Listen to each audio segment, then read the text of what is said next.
खबर शामिल करते हैं शहर कायद से, जहां हमारे चीफ रिपोर्टर कराची जावेद महमूद आराइन की रिपोर्ट के मुताबिक वफाकी वजीर बराए मनसूबाबंदी तरक्की एहसन इकबाल चौधरी ने चमड़ी की सनत के अहम स्टेक होल्डर से बातचीत के लिए आज Pakistan trainers association PTA south zone के दफ्तर का दौरा किया। वजीर का पुरतफाक इस्तकबाल जनाब हामिद जहूर चेयरमैन PTA सेंट्रल, जनाब Danish Aman chairman PTA south zone, जनाब Yusuf Shafiq vice chairman PTA south zone, जनाब Shaukat Ali law and order sub committee के चेयरमैन फैसल रशीद और लेदर एसोसिएशन के कई सीनियर मेंबरान मौजूद थे।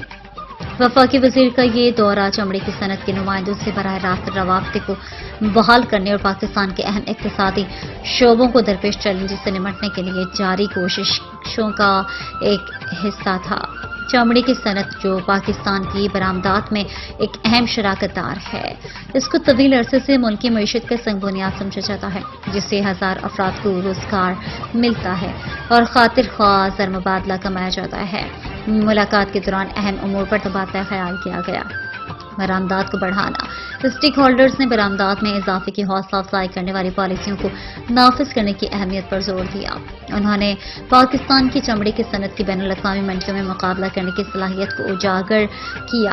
अगर जरूरी मुराद और मदद फराहम की जाए, वजीर ने शुरा को बरामद कुनगान के लिए साजगार माहौल को फरोग देने और मुल्क में बरामदी सलाहियतों को बढ़ाने के लिए हुकूमत के अज़्म का यकीन दिलाया।